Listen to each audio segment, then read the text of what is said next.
Michael and Rachel Brenner appeared to be the perfect suburban couple. He was a charming fitness trainer, she a beloved elementary school teacher. But when Rachel vanished during a routine morning jog, Michael's frantic pleas for help painted him as a heartbroken husband. That image shattered just days later, when Rachel's phone, supposedly lost during her disappearance, lit up from inside Michael's hoodie pocket. What followed was a chilling unraveling of lies, a secret affair, and a buried truth darker than anyone could have imagined. It was a quiet Saturday morning in the tree-lined suburb of Spokane, Washington. The kind of morning where the world feels calm, routine, and predictable.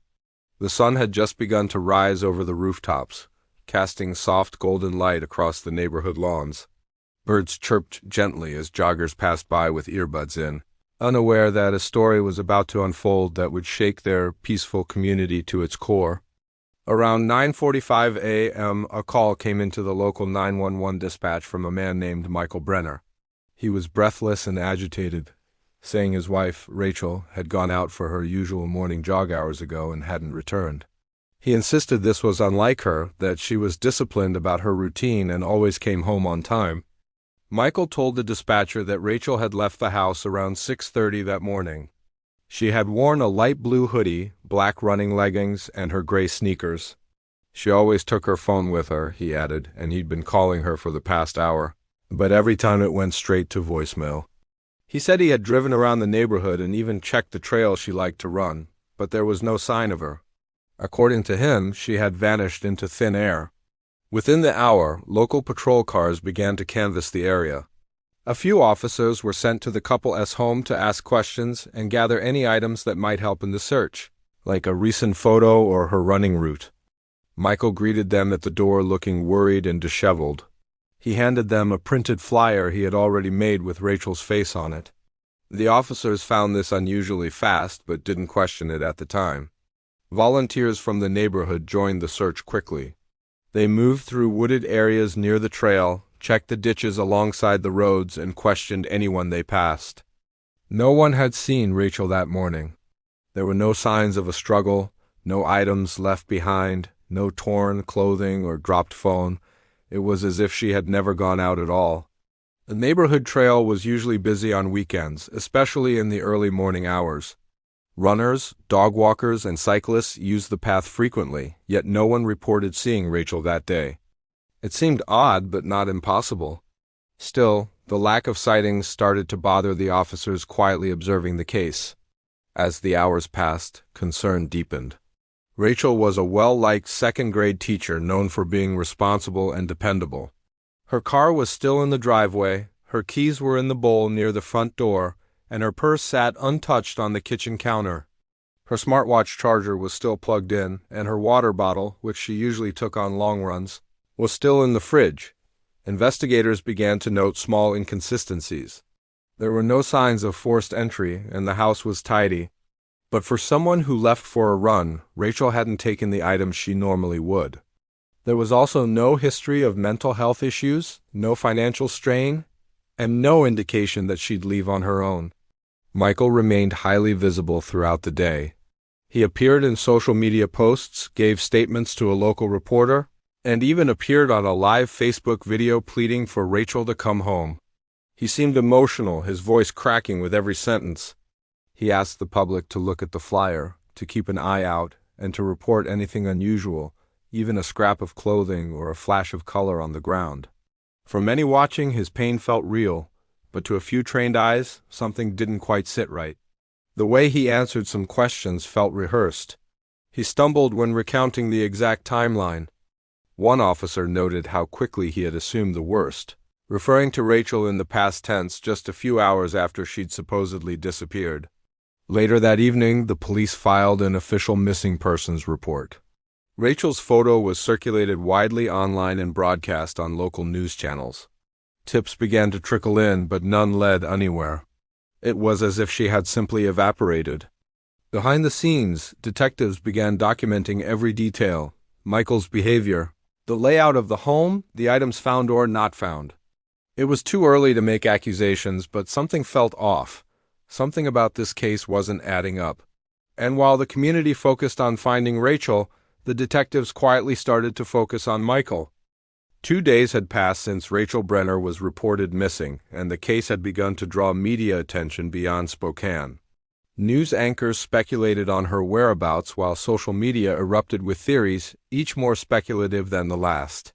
The local police department held a press conference to assure the public that every effort was being made to find Rachel. Behind the scenes, however, the investigation had started to shift.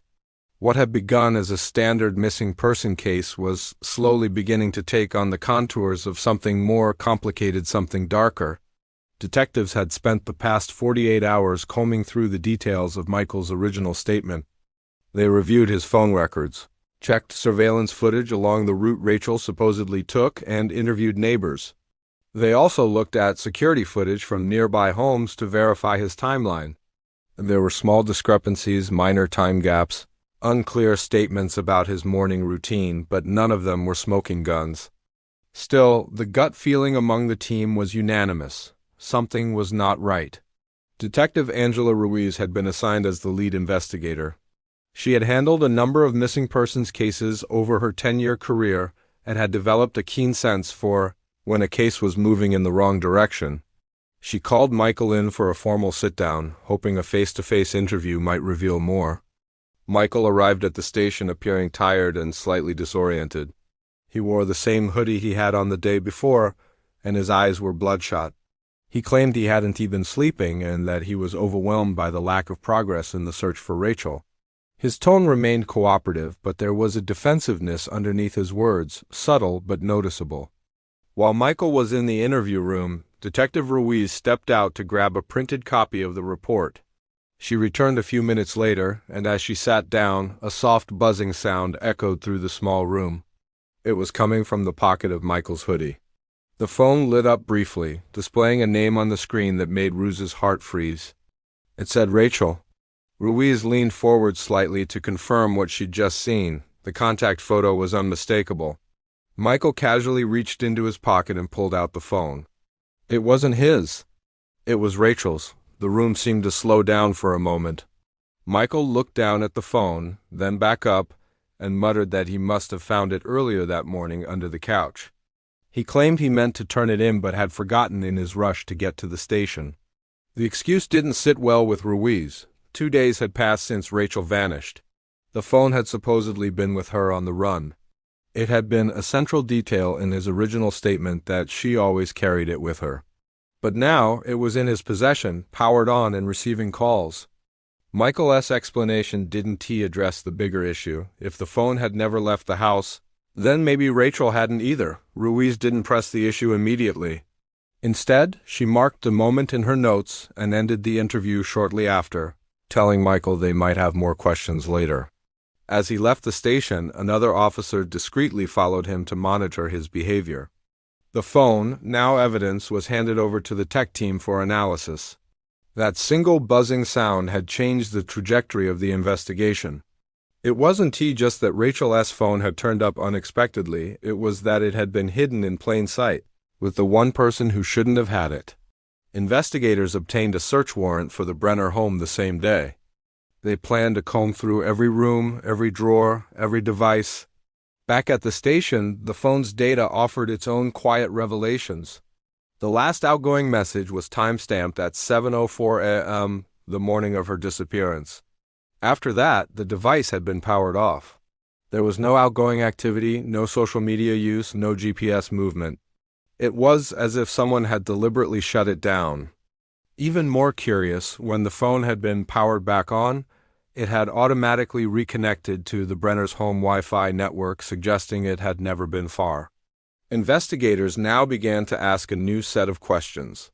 If Rachel never left the house that morning, where had she gone? Had the entire morning jog been a fabrication? Had Michael created an elaborate story to cover up something far more sinister? What else was hiding beneath the surface of this seemingly perfect suburban life? The phone lighting up in Michael's pocket hadn't just exposed a lie, it had opened a door. And behind that door, something far more disturbing was waiting. The discovery of Rachel's phone in Michael's pocket had shifted the tone of the investigation from urgent to suspicious. Now, everything he had said was under scrutiny.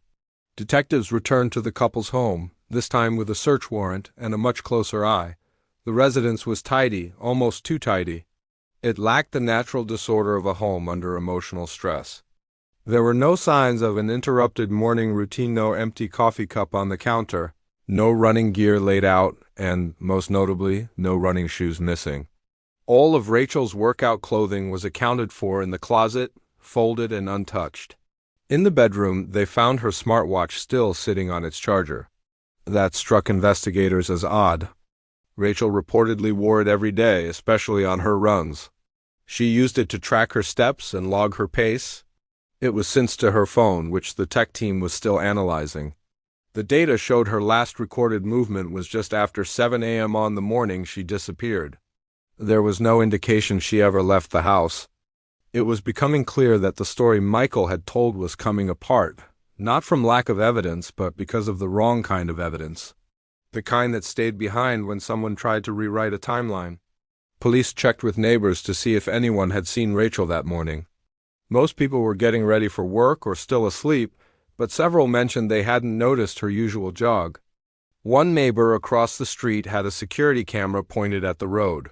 Footage from that morning showed Michael leaving the house alone at 6:43 a.m., tossing what looked like 2 large trash bags into the back of his SUV. He was wearing gloves and a dark hoodie, an outfit that didn't match the weather or his story.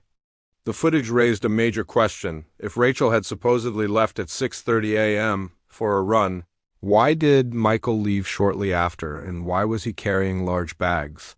Investigators began digging into his movements that day. They checked traffic and toll cameras, hoping to trace his route. What they found added even more suspicion. Michael's vehicle had been spotted 30 miles away from home, near a remote and rundown gas station on the edge of a rural highway. The gas station itself had an aging security system, but it still worked, and the footage showed Michael pulling into the lot, backing up to a dumpster, and unloading the 2 bags. Detectives returned to the gas station immediately, though by now it was 2 days later. The bags were long gone, but they traced the waste collection route to a landfill. It was a tedious process, but with heavy machinery and a small team, they began sorting through the latest deposit from that particular bin. After hours of digging through the refuse, they located the 2 trash bags. Inside one were blood-stained clothes, a pair of women's leggings, and Rachel's driver's license. The second bag contained a kitchen knife wrapped in duct tape and bundled in a towel. A forensic test confirmed the blood belonged to Rachel. The evidence was mounting, but still incomplete.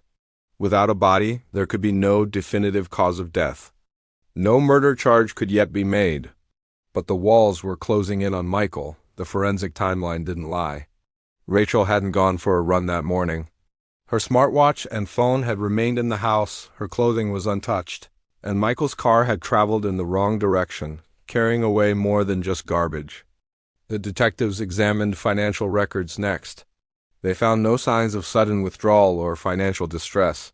However, they did uncover an unusual amount of communication between Michael and a woman named Elisa, fellow trainer at the gym where he worked. Their messages had become frequent and personal in the weeks leading up to Rachel's disappearance. They shared late-night texts, private photos, and made plans that seemed to exclude Rachel altogether. Michael had spoken to Elise the night before Rachel vanished and again shortly after the police report was filed. He hadn't mentioned that his wife was missing. Police brought Elise in for questioning. She appeared nervous but cooperative. She admitted that the two had become involved in a romantic relationship and that Michael often confided in her about problems in his marriage.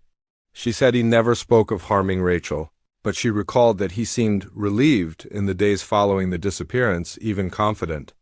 What began as a search for a missing woman was now an investigation into what looked like a carefully staged crime. Yet, with no physical remains and no direct confession, it was still just out of reach. One piece of the puzzle remained hidden, and until it surfaced, detectives could only tighten their net and wait for Michael to make one more mistake.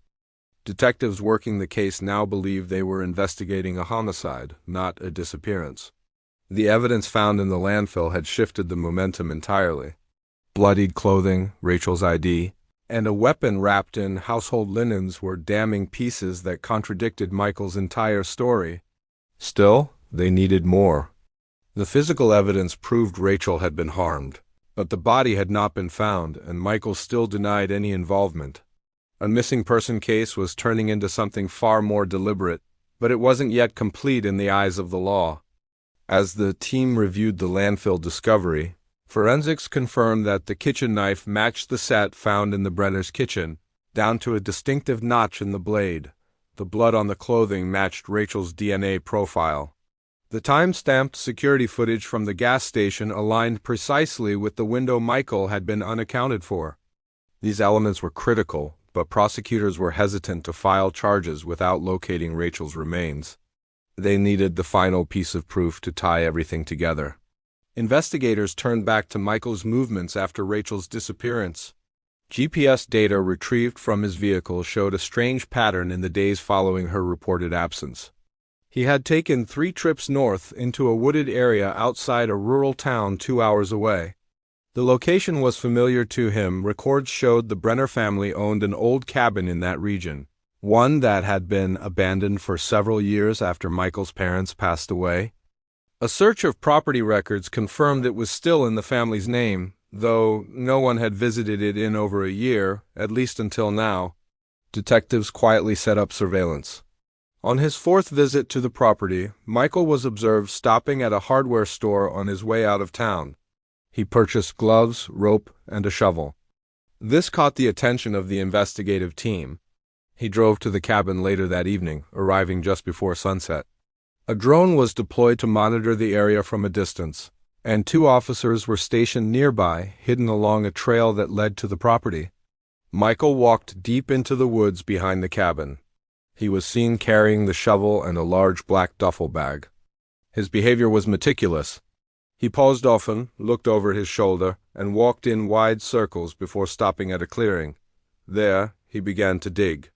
Officers closed in quietly, waiting to be certain of what they were seeing. As he shoveled through the dense earth, Michael didn't notice the officers until it was too late. They approached silently and arrested him without resistance. He said nothing as they placed him in handcuffs and led him away from the partially dug hole. A forensic team arrived on the scene later that night and resumed digging. A blue tarp was uncovered about 4 feet down. Wrapped inside was the body of a woman matching Rachel's description. Her arms were bound, and her clothing matched what Michael had described her wearing that morning, the same outfit that was allegedly missing. The autopsy confirmed a single fatal stab wound to the chest, consistent with the blade found in the landfill. Time of death aligned closely with the timeline police had already established. The body had been buried within 24 hours of her disappearance. The discovery of Rachel's remains was the confirmation that investigators needed. Every piece now fell into place: the staged jog, the planted alibi, the planted evidence, and the disposal of key items. Michael's repeated trips to the cabin made sense in hindsight. He was checking to make sure the site remained undisturbed. The shovel and rope weren't part of some cleanup effort. He had returned to move her body or perhaps dig a deeper grave, hoping that, with enough time, nature would erase what he had done. The confession came days later during a formal interrogation. Faced with irrefutable evidence, Michael finally admitted to killing Rachel during an argument that morning. He claimed it was unplanned, a moment of rage, but nothing in the way he had disposed of her body or the calculated efforts to cover up the crime suggested spontaneity. From the moment she died, he began crafting a story that he believed would protect him. Every step, from the flyers to the media appearances, had been part of a controlled performance. What he hadn't counted on was the smallest detail: a buzzing phone in his pocket that would unravel everything. The search for a missing woman had evolved into the exposure of a calculated murder, and while Rachel's life could not be returned, the truth had finally surfaced, buried deep in the woods, where he never thought anyone would find it. With Rachel's body recovered and Michael in custody, the case transitioned from a frantic search to the long procedural road of prosecution. The arrest made headlines across the country. Media outlets replayed Michael's earlier pleas for help, now seen in a much darker light. The man who had cried on camera, begged for prayers, and passed out missing person flyers had, in the end, been orchestrating an elaborate cover-up. The community was shocked, and the betrayal hit especially hard among those who had searched tirelessly for Rachel, believing they were helping a grieving husband. Investigators began preparing their case with the district attorney's office. The timeline, evidence, and witness testimonies were all tightly aligned. The surveillance footage from the gas station, the items found in the landfill, the digital data from Rachel's phone and watch, the inconsistencies in Michael's statements, and ultimately the body itself all formed a strong, cohesive narrative. The prosecutor planned to pursue a first-degree murder charge, arguing that Michael's actions showed clear intent, planning, and an effort to mislead authorities. The trial date was set, but in the meantime, new details continued to emerge. Digital forensics experts uncovered deleted messages between Michael and his coworker, Elise. While none of them explicitly mentioned a plan to harm Rachel, the nature of the relationship raised suspicion. The messages were emotional and intimate, often referring to a future together that did not include Rachel. One particular message, sent the night before Rachel disappeared, read like a promise, Michael assuring Elise that everything will be different soon. Elise, when interviewed again, maintained that she had no knowledge of his intentions and was shocked by the outcome. She cooperated fully and was never charged, though the revelation did further damage Michael's credibility in the eyes of the public. Rachel's family remained quiet during the early stages of the trial.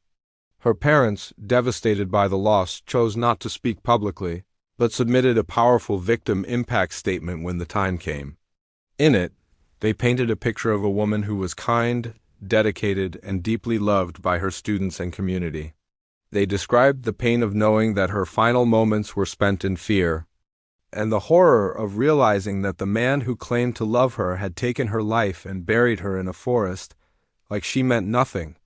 Michael initially pleaded not guilty, but as pretrial motions proceeded and the evidence continued to mount, his legal team began negotiating.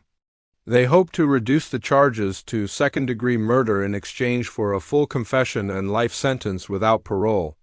The prosecution agreed, primarily to spare Rachel's family the trauma of a prolonged trial and the possibility, however slim, of an unpredictable jury verdict.